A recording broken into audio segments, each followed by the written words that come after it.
Hi, my name is Steve Blyle and I'm a welder.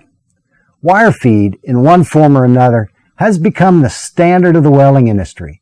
And with the development of less expensive welding machines, it's now common in all types of repair shops, on farms and ranches, and even in home shops. There are quite a few different manual and automatic wire feed processes. We'll be looking at gas metal arc welding, which is often referred to as MIG. This process uses a continuous solid wire along with an externally furnished shielding gas that protects the molten weld metal from coming in contact with the surrounding air. The weld puddle and weld buildup are very controllable, and the finished weld bead is virtually slag-free. This process was first used in industry around the mid-1940s to speed up the production welding of heavy aluminum plate. A solid metal wire was used with an inert shielding gas, either argon or helium. This was referred to as MIG for metal inert gas. The characteristics of the inert shielding gases did not work well for welding on carbon steel, and this process did not become widespread until new wires were developed and used with either carbon dioxide or a carbon dioxide-argon blend. Because carbon dioxide is not an inert gas, the term MIG is technically incorrect.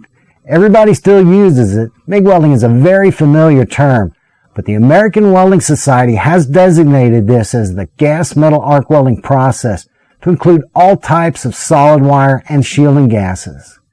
Now, wire feed welding does have the reputation for being real easy. It might be a little more accurate to say that it's easy to get started. In any type of electric arc welding, the distance that the arc travels between the electrode and the metal, called the arc gap, is extremely important. With wire feed, when the voltage and wire speed are set correctly, the welding machine automatically maintains a constant arc gap, even with slight variations in the position of the wire feed gun. You can make a weld the very first time you pull the trigger, but there's more to joining metal than just squirting weld. This is considered a manual wire feed process. Even though the welding equipment does maintain the arc, feed the wire, and supply the shielding gas, the welder still needs to control the position of the wire feed gun, the direction of the weld, and the speed of travel. There's also metal preparation and joint fit-up. Some of this is technical information and some deals with welder skill. While there isn't anything that's especially difficult or complex, the more you learn both about the welding part of it and the technical aspects, the more efficient and effective you'll be, whether you're headed into the welding industry or out into your garage.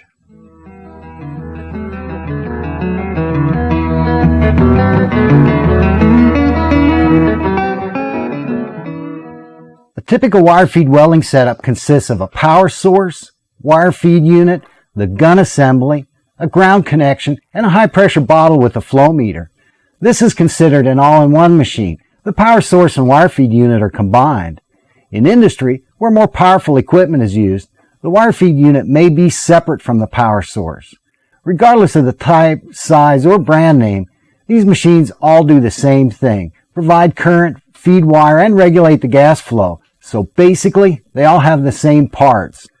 Wire feed welding machines use a constant voltage direct current power source.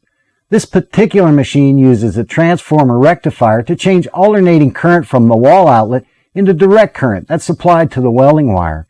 With DC power, the direction that the current flows, called polarity, is determined by how the leads are connected to the terminals. Welding wires are designed to run on a specific polarity, and all the common wires for welding on carbon steel use direct current electrode positive, with the lead to the welding wire, which is the electrode, attached to the positive terminal. Wire feed also uses a CV, or constant voltage power source. This is different from a stick rod welding machine, which uses constant current. While you're welding, the voltage and amperage are always readjusting to keep the arc going. In wire feed, this mainly happens when the gun is held closer or further away from the metal. A constant voltage power source tries to maintain the voltage, with the amperage varying to provide the current necessary to burn off the wire and maintain the arc. CV power sources stabilize quickly, allowing the drive rolls to feed the wire at a constant speed. The whole wire feed unit itself is fairly simple. There's a spindle to hold a roll of wire, with a catch that's inserted into the back of the spool. The spring-loaded nut at the end of the spindle is tightened just enough so the spool stops when the drive rolls stop and it doesn't continue from momentum. The wire should come off relatively straight through a guide that keeps it centered in the grooves on the drive rolls and into a steel liner that's inside the gun assembly. Drive rolls are designed for specific wire sizes that should be indicated on the side of the roll.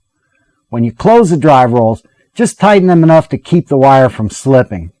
Besides the steel liner, the gun assembly also contains a hose for the shielding gas, a welding lead supplying current to the contact tip where the welding wire is energized, and control wires attached to the trigger. At the end of the gun, you have an insulator, an adapter, the contact tip, and the nozzle. Contact tips come in different sizes to match the wire diameter and also in different lengths. For gas metal arc welding, the contact tip should be nearly flush with the end of the nozzle. When you're installing a new roll of wire, after it's inserted into the liner and the drive rolls are closed, lower the hood, turn the machine on, and straighten the lead up a little. Then pull the trigger. There is a very close tolerance between the wire diameter and the opening in the contact tip. It's a good idea to have the nozzle and the tip removed until the wire is all the way through. Last is the shielding gas bottle and flow meter. This is a high pressure bottle and can be filled to over 2,000 pounds per square inch. You need to protect the cylinder valve from getting damaged. When the bottle's in use, it needs to be chained up securely. And when it's not in use or you intend to move the bottle, always use the protective valve cover, even if the bottle's empty. The flow meter regulates the amount of gas flow, measured in cubic feet per hour. Several styles are available, with the high pressure gauge indicating the pressure inside the bottle and the other gauge used to adjust the flow of gas. To open the bottle, get in the habit of standing back behind the valve, just in case something does come apart. Crack the valve slowly, then open it all the way. High pressure valves have two seats, one to close the bottle and the other to seal the valve stem when the bottle is open. So open the valve all the way. Regardless of the style of flow meter you're using, you get a more accurate adjustment with the gas flowing. So pull the trigger on the gun. Ideally, you want to use the minimum amount of gas that it takes to cover the molten weld, usually around 20 cubic feet per hour. Excessive gas flow may have a cooling effect on the weld puddle, and if there's not enough gas coverage or you lose the shielding gas for some reason, gas pockets called porosity will form in the weld bead. With the flow meter set, snip off the excess wire and you're ready to do some welding. This is industrial equipment, and even the smaller welding machines are well built, but part of wire feed welding is keeping the wire feeding smoothly. Let's go back through and take a look at some of the things you need to pay attention to. While you're welding, little bits of hot metal called weld spatter fly out of the molten puddle. Regularly check the nozzle and clean out any buildup of that weld spatter. There are anti-spatter products available, either a dip or a spray. These don't stop the spatter, just help to keep it from sticking. You want to make sure you don't have any weld spatter on the end of the contact tip too. If that heats up, it expands and pinches the wire, causing it to feed erratically. The wire can also burn back, sticking at the tip. This generally happens when you're starting the arc, especially if you're in an awkward position or the metal isn't clean. It's a good idea to keep a few extra contact tips on hand. The nozzle will either push on or screw on, but it needs to fit snugly. If it loosens up, you may have to replace the insulator. As clean and shiny as the wire looks, it still causes dust from the shop to gum up the liner, right where the wire goes in. This can build up enough to stop the wire from feeding consistently. Installing a wiper with some cleaner seems to help keep everything operating smoothly. It is extremely difficult to make a good weld when the wire is not feeding correctly. Generally, any problems will not be equipment failure, but rather some kind of contamination, either dirt buildup or weld spatter. Take the time to keep everything clean and in good working condition.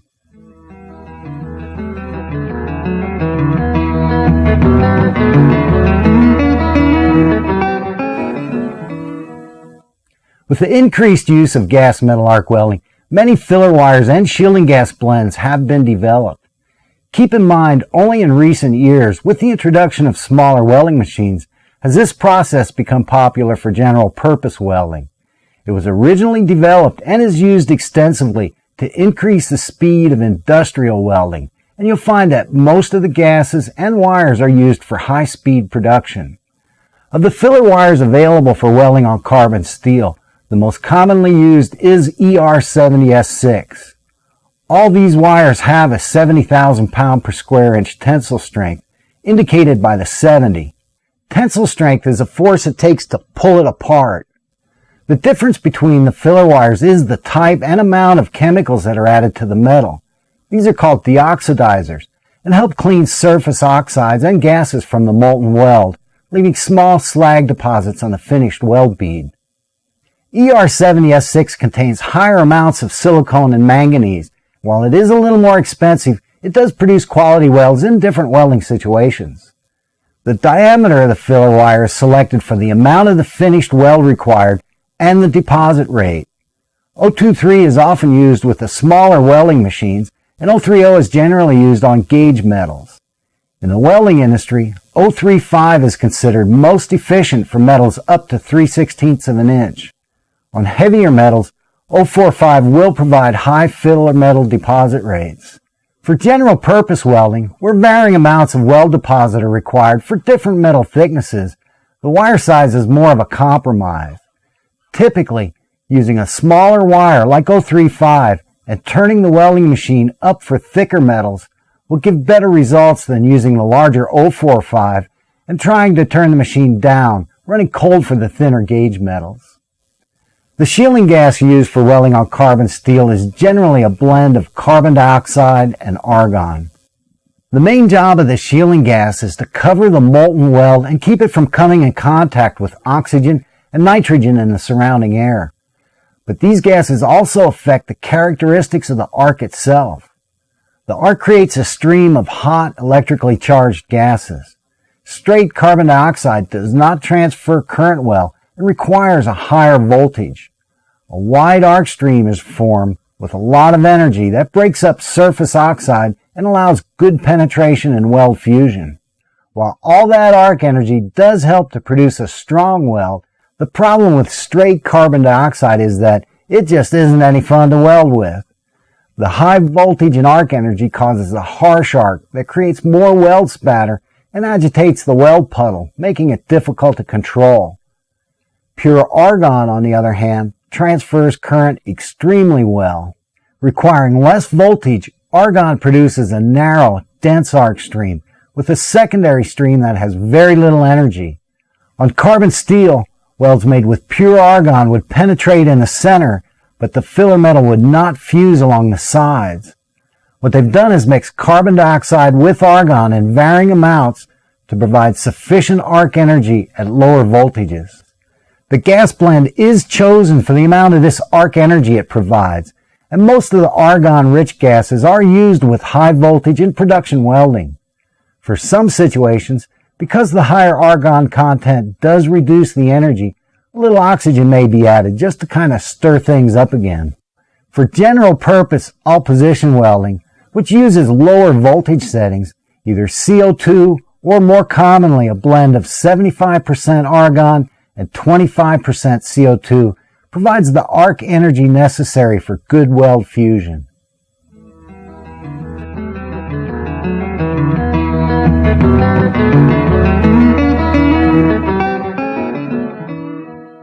With gas metal arc welding, when you pull the trigger on the wire feed gun, three things happen simultaneously. Circuits in the power source make current available to the wire, a solenoid opens a valve allowing the shielding gas to flow, and the drive rolls feed wire. When the wire touches the metal, the arc is started, creating the molten weld puddle. Everything works together to provide a stable transfer of filler metal from the wire to the weld puddle. One of the unique characteristics of wire feed welding is that if you want more weld deposit or more heat for better weld fusion, you simply turn the machine up. Each of these wires will operate over a wide range of voltage and wire speed settings. Throughout these ranges, though, the filler metal is transferred differently. At the lower voltage range, when the wire makes contact with the base metal, current causes the tip of the wire to heat up until it pinches off and arcs. The hot gases surrounding the arc melt the filler and the base metal, fusing them together. The continuously fed wire then overcomes the heat of the arc and contacts the metal again, heating it up, pinching it off, arcing, and fusing. This is called short circuit transfer, and the cycle happens 50 to 200 times a second, producing a distinctive sound and a weld puddle that's very easy to control. This arc on, arc off allows the molten metal to cool enough so that welds can be made in all positions: flat, horizontal, vertical, and overhead. Short circuit transfer is considered to happen at settings up to 22 volts. This voltage range and metal transfer is used for welding on thin gauge metals, ornamental type projects, and light structural. In situations where better penetration or more weld buildup is needed, the voltage and wire speed can be increased. At a certain point, around 22 volts, the wire can no longer overcome the heat of the arc, and you have an open arc. It's on all the time. Hot gases create a constant arc stream that melts the base metal. With a carbon dioxide or 75-25 shielding gas, the filler wire transfers across the arc stream in molten globs. This is called globular transfer and produces deep penetration and good filler to base metal fusion. Because of the amount of heat and weld deposit at these high settings, the molten weld puddle is extremely fluid, limiting globular transfer to the flat welding position or for a horizontal fillet. This will provide a strong weld at faster welding speeds, but the arc stream produced by CO2 or 75-25 allows some of the globs to escape, causing excessive weld spatter. For projects requiring a limited number of welds, this spatter can be dealt with, but in production it's undesirable because of the time it takes to clean up. Here's where all those different shielding gases come into play. By switching to an argon-rich gas at the higher voltage range, the dense, concentrated arc stream causes the filler metal to break up into smaller pieces. This is called spray transfer. The small pieces are sprayed across the arc stream into the molten puddle. This is the wire feed process typically used for the efficient, high-speed production welding of metals up to 3/8 of an inch thick. Here again, because of the amount of heat and weld metal, spray transfer is generally used only when the weld can be positioned flat. These methods of metal transfer throughout the wide voltage and wire speed range are what makes gas metal arc welding so versatile. We've set this machine up with some 035 ER70S6 filler wire and a 75-25 shielding gas for the all-position short circuit transfer. Let's try some welding.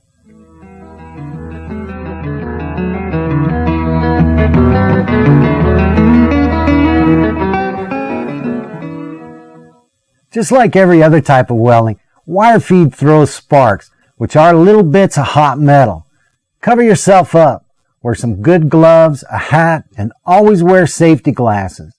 Besides hot metal sparks flying around, impurities can pop off the surface of the metal when it's heating up or cooling.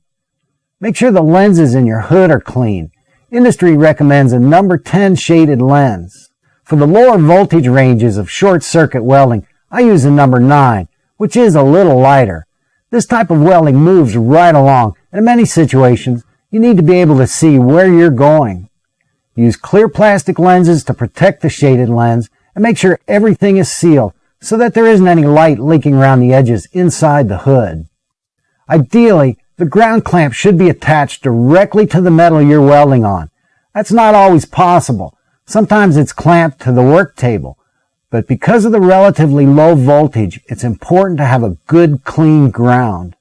If the wire sputters at the beginning or during the weld, and the arc seems like it doesn't want to stay lit, check the ground connection. To start the weld, trim the wire so the gun can be held close to the metal. Steady yourself by using both hands on the wire feed gun with one arm supported.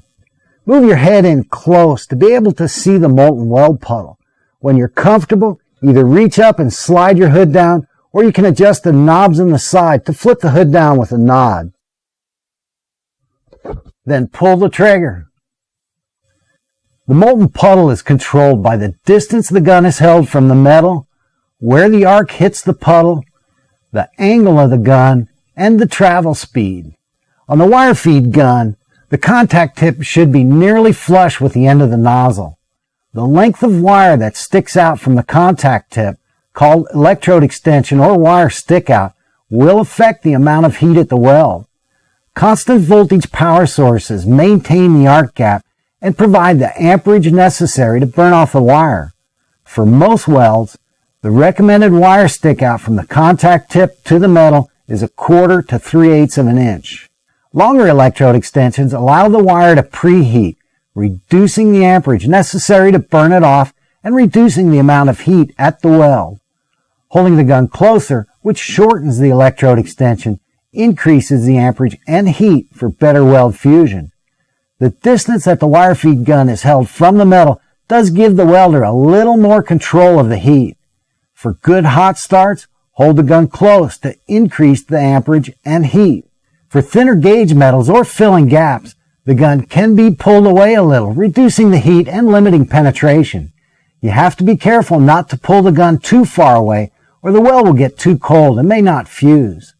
You may even lose shielding gas coverage, causing porosity in the weld bead. For most welding situations, hold the gun close to start the weld. Then try to maintain a consistent 1/4 to 3/8 of an inch wire stickout. With the arc-on, arc-off characteristics of short-circuit transfer, there is not a lot of arc force to help drive the filler metal into the weld. For penetration and weld fusion, you want to keep the wire and the arc directed at the leading edge of the molten puddle. This is very subtle, but where the wire hits the weld puddle makes a huge difference. If the wire is directed at the back of the puddle, with molten metal floating in front of the arc, the weld buildup keeps taking the heat, not allowing the base metal to get hot enough to melt. The weld can actually float right on top without penetrating or fusing to the base metal. This is a common problem, a great looking weld that does not hold the metal together. For good weld fusion, maintain the short wire stickout and stay ahead of the weld, keeping the wire on the leading edge of the puddle. The wire feed gun can be held straight up and down, and this will put all the heat of the arc right on the base metal. Fully automatic welding processes are often set up this way, but in many fabrication situations, the nozzle gets in the way, making it difficult to see where you have to go or the weld buildup. Angle the gun slightly to provide better visibility of the molten puddle. You do want to avoid angling the gun too much. The increased wire stickout will reduce the amperage, making the weld run colder. Welds can be made in either direction, and this is another method the welder uses to control the penetration, shape, and quantity of weld. Backhand, or pulling the weld, has the gun angled back towards the weld. The heat of the arc is directed onto the molten puddle, keeping it more fluid. Generally, this will build up more weld bead, and you can watch the puddle. With forehand, or pushing the weld, the gun is angled in the direction of travel. The heat of the arc is directed away from the weld, allowing the molten puddle to cool. This tends to limit penetration, produce a flatter weld, and you get to see where you're going. With forehand, you do need to be careful to keep the wire towards the leading edge and not float too much of the puddle in front of the arc. For most welds, you can just move the gun in a straight line. A consistent wire stickout and travel speed will produce a nice looking weld with uniform penetration and weld fusion. You can also use a slight side-to-side motion, watching the outside edges of the puddle to make sure the weld is staying straight.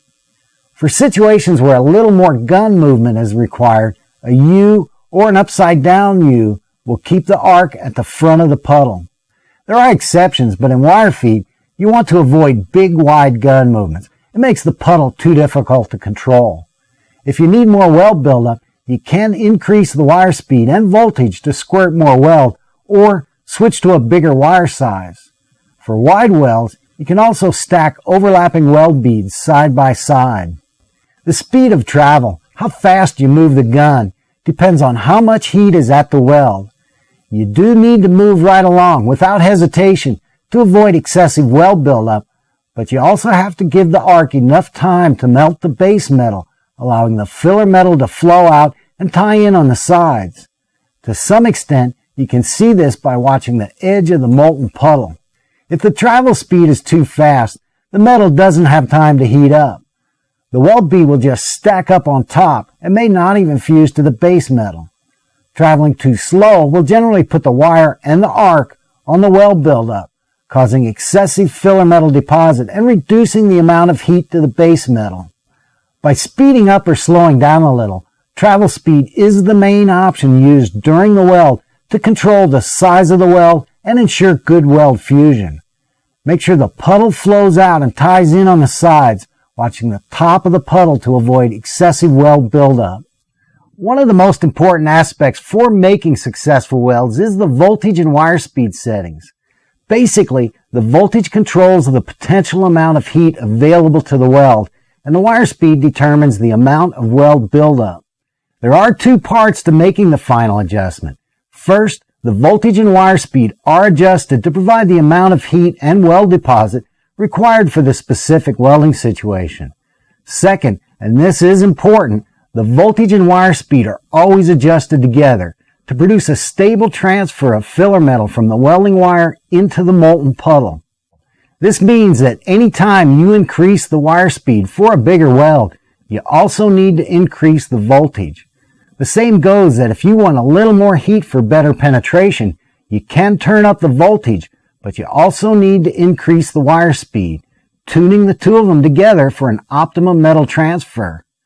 In the welding industry, wire speeds and voltage are set to produce the maximum amount of weld deposit. In smaller shops, this idea of maximum amount of weld is not always necessary or desirable, especially while you're learning to weld. A certain amount of heat is required, though, for good weld fusion. Welding charts, located on the machine or in manuals, generally reflect the minimum voltage and wire speeds for different metal thicknesses. These charts do not always take into account the position of the weld or the amount of welder skill. If you can handle the heat, you can always increase the settings for higher deposit rates and better penetration. The main purpose for the development of wire feed processes is speed. For example, if you're working with 3/16 of an inch metal, the wire speed is adjusted so that a 3/16 weld deposit can be comfortably made in one pass. As welder skill in handling the wire feed gun increases, higher wire speed settings can be used along with faster travel speeds to produce the same amount of weld in less time. Once the wire speed is set, the voltage is adjusted to produce an optimum, stable filler metal transfer. The molten weld puddle should flow out to the sides and be very controllable, with the finished weld bead virtually spatter-free. If the voltage is set too high for the wire speed, the length of the arc is increased, putting more heat on the molten weld metal. The puddle is more fluid and agitated, making it difficult to control and causing excessive weld spatter.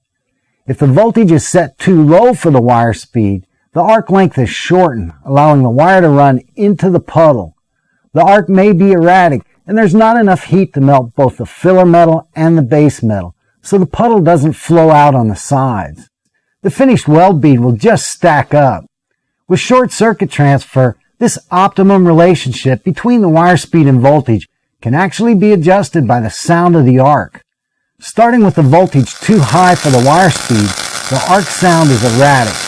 As the voltage is decreased, the arc sound becomes more consistent. With the voltage too low for the wire speed, the sound becomes erratic again. The stable metal transfer is where the arc sound is most consistent. You can do this while you're welding on some practice metal, either adjusting the voltage or the wire speed if the dial on your machine is a rheostat and infinitely adjustable. If the dial clicks into ranges, you cannot change this during the weld. Regardless of where the wire speed and voltage are set, you always want to tune the two of them together to provide the optimum, nearly spatter-free metal transfer. Now, one of the biggest problems with gas metal arc welding is running too cold. Welding works best when the machine is set as hot as you can handle it. More heat produces better weld fusion and smoother weld beads. Try setting up on different metal thicknesses, tune the voltage and wire speeds together, and make some practice welds. If there's too much metal and you can't stay ahead of the puddle, turn the settings down a little. If you think you can handle a little more heat, turn them up. The final settings are determined by watching the molten puddle during the weld and examining the finished weld bead. A smooth, uniform bead will come with practice, but the edges should be fused to the base metal. If the edges are rolled over, your travel speed may be too slow, along with too low of a voltage and wire speed setting. If the weld bead stacks up, not flowing out on the sides, you might be traveling too fast, using too long of an electrode extension, or the voltage and wire speed are set too low. When there's excessive weld spatter, the voltage is probably too high for the wire speed. If the weld is kind of flattened out and all over the place, you might be running hotter than you can handle with the wire directed at the back of the puddle. When the finished weld bead has the correct size, shape, and it's fused to the base metal, that's as good as it gets. Well, that's about all there is to the fundamentals of gas metal arc welding. Have a good clean ground. Use a short electrode stick out for a hot start. Maintain a 1/4 to 3/8 wire extension for consistent penetration. Back the gun away a little to cool the puddle for filling gaps. Push the weld to limit penetration and to see where you're going. Pull the weld for more weld buildup. Set the voltage and wire speed high enough for good filler metal fusion and tune the settings for a stable metal transfer. Move slow enough to allow the puddle to flow out and tie in on the sides, but fast enough to keep the wire on the leading edge of the puddle and avoid excessive weld buildup. So far, all the demonstrations have been in the flat position. For horizontal, we'll be welding across. Because the weld buildup needs to solidify quicker so that it doesn't sag or drip, slightly angle the gun up and in the direction of travel, keeping the heat of the arc away from the molten weld buildup. Move right along with the wire at the front of the puddle and maintain a uniform travel speed and electrode stick out. If the weld bead sags, make sure you're not directing the arc back onto the puddle. Then try increasing the speed of travel to keep the base metal cooler. Vertical welds with short circuit gas metal arc welding are made downhill or downhand. Heat rises, so you'll be welding away from the heat, which keeps the base metal cooler. Angle the gun up a little using the heat of the arc to help hold the puddle up. You can either run straight down or use a slight side-to-side movement. Move fast enough to stay ahead of the molten metal, keeping the wire on the leading edge for penetration, and watching the sides to keep the weld straight. If you can't travel fast enough and stay in control, you may need to turn down the wire speed and voltage so the filler metal isn't quite so fluid. Overhead welds with wire feed, like every other welding process, are not difficult. They're just awkward. The real key to welding overhead is finding a comfortable position so that you have complete control of the wire feed gun. Angle the gun in the direction of travel to keep the heat of the arc off the weld buildup. While you're learning to weld overhead, keep moving. Don't try to build up too much weld. As you gain experience, you can carry more metal by holding the gun straighter up and down with a little side-to-side movement. If you have trouble welding overhead, make sure you're maintaining the correct wire extension and try different travel speeds. You want to go slow enough to let the puddle spread out and tie in, but fast enough to avoid overheating and excessive weld buildup. One of the advantages to wire feed is ease of operation. It won't take long for you to become comfortable running weld beads, so try practicing weld joints too. The first step is metal preparation. You absolutely have to clean any paint, rust, or grease from the metal, even the mill scale, which is the dark layer on the surface of new metal. Surface impurities will often cause little gas pockets, which is porosity, in the finished weld bead. Impurities also take the heat that should be going to the base metal, limiting weld fusion, especially at the edges, because the metal doesn't get hot enough to melt. In many situations, you'll find that it takes longer to get the metal ready to weld than it does to actually weld it.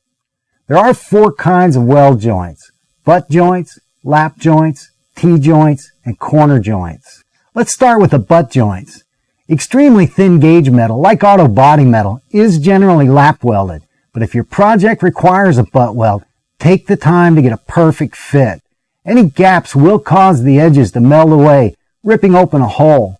In the flat position, push the weld to help control penetration, but if at all possible, vertical down works best on thin gauge metals because the metal stays cooler. As the metal gets thicker, start leaving a little gap to allow for deeper welds. Keep it uniform though so you can maintain a constant travel speed. A good fit up makes it easier to produce both a good looking and strong weld joint. Ideally on butt welds, you want 100% penetration. This won't always happen, but you do want the weld deep in the joint. For maximum strength, you can always grind out the opposite side and run a weld bead for complete penetration. When the metal gets up around 1/8 of an inch thick, you can leave a little wider gap or even bevel the edges a little. Besides providing for a deeper weld, the corners of the metal heat up quickly, helping the filler metal fuse at the outside edges. If the pieces are jammed together on fit up, you can take a grinder on edge and groove the joint. On thicker metal, bevel the edges and tack the pieces together with around a 1/16 to 1/8 of an inch gap. Using a U motion, make sure the arc is directed towards the front of the puddle at the edge of the metal. Bring the wire across the gap, slightly back on the molten puddle to the front edge on the other side. Then just back and forth, keeping the arc deep in the joint. If you squirt the wire into the open gap, it will burn off, leaving cold wire in the joint. Depending on the thickness of the metal, you may not be able to fill the joint in one pass. To finish the weld, you can carry a little more metal by using a slight side-to-side motion. Keep the arc on the front edge of the weld puddle, going wide enough to cover the edges of the bevel. The idea is not to put down a whole lot more weld than you need. The amount of weld buildup should equal the thickness of the metal, but stacking filler metal on top will not do any good if the weld isn't deep in the joint. Lap joints are very simple to weld, and this is called a fillet weld. On thinner gauge metals, use a lot of tacks to keep the metal from separating. If the weld bead will be cosmetic, you can grind these tacks flush to avoid humps in the finished weld bead. Push the weld in the flat position to control penetration, or better yet, position the joint for a vertical down. On heavier metals, the weld should come up and out a distance equal to the thickness of the metal. Try holding the gun nearly perpendicular to the joint for a crown weld bead, or slightly angle the gun to push the weld for a flatter bead. Pulling the weld may cause the finished weld bead to hump up in the middle. Aim the wire into the joint. The edge of the top piece will heat up and fuse easier than the bottom, so make sure at least some of the heat of the arc is directed at the bottom piece. If the weld bead is not uniform, you may need to adjust the angle of the gun for the correct shape. The amount of weld deposit depends both on your travel speed and the wire speed setting. You can use a slight gun movement to carry more metal, but if you can handle the heat, increase the voltage and wire speed to deposit more filler metal. A fillet weld is also used for T-joints, and this is very similar to a lap weld.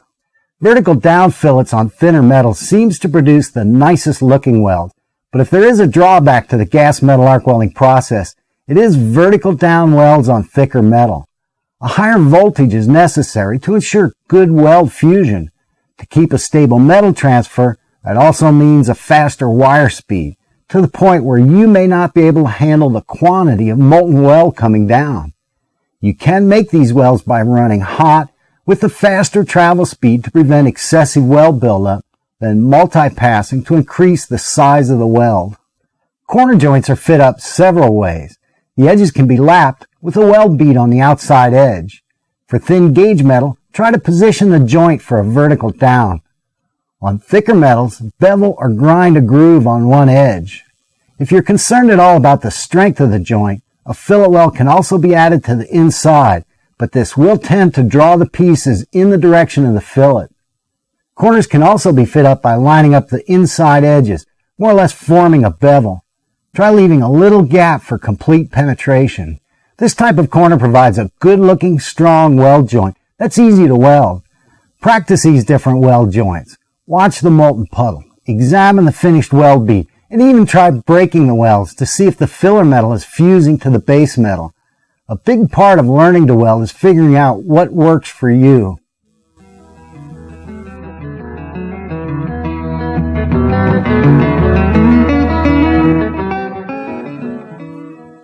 We've been demonstrating all position welding and weld joints with the low voltage range short circuit metal transfer. For faster deposit rates or better penetration, using the same filler wire, you can turn up the voltage and wire speed. Over 22 volts, you'll have an open arc and globular transfer with carbon dioxide or 75-25, or spray transfer with an argon-rich gas. From the welder's point of view, these are similar, and while it is high-speed welding, it's also very simple. Because of the amount of heat in filler metal, these are generally used only in the flat position or for a horizontal fillet, which is basically flat. The contact tip should be slightly recessed and use a longer electrode extension, around 1/2 inch. Angle the gun slightly to push the weld, directing some of the heat away from the molten metal. Aim the wire into the joint, pull the trigger, and try to stay ahead of the weld buildup. When you stop, examine the finished weld. You may need to adjust the travel speed and the gun angle for proper weld deposit. With the higher voltage open arc, you can no longer use the sound to adjust the voltage and wire speed settings, but they still need to be tuned together. The wire speed is set to provide the required amount of weld. On machines like this, the dial indicates a percentage of the maximum wire speed, which is generally around 700 inches per minute. Each increment represents 70 inches per minute of wire. For 035 wire, start with a minimum of 420 inches per minute. The voltage setting, starting around 25 volts, will vary depending on the shielding gas blend. The voltage regulates the actual arc length, so if the volts are set too high, the arc gap will be long, throwing heat on the molten puddle and making it difficult to control. If the voltage is set too low, the wire runs into the puddle, kind of exploding and causing excessive weld spatter. Adjust the voltage to obtain a short arc length. Globular transfer with carbon dioxide or 75-25 will produce weld spatter. You really can't get away from it. Spray transfer with an argon-rich gas and the wire speed and voltage tuned for a short arc length will produce a nearly spatter-free weld. Either globular or spray can be used on any metal thickness that can handle that amount of heat. In industry, though, spray transfer is considered most efficient for metals up to 3/8 of an inch thick. Other welding processes are used for thicker metal to provide even more weld deposit and faster welding speeds. Well, that's about it. I hope I've given you an idea of what to do and what to look for. Wire feed welding is all about putting down the required amount of weld with good filler metal fusion. The size of the weld is controlled by the wire speed setting and travel speed. The heat at the weld is determined by the voltage, travel speed, and electrode extension. Become familiar with your equipment and maintain it to keep the wire feeding smoothly. Clean the metal and take the time for a good joint fit up. Practice the welds and weld joints in different positions. Always tune the voltage and wire speed for a stable metal transfer. Keep the wire on the leading edge of the puddle for penetration, watching the sides and the weld build up. Above all else, have fun with this and work safely.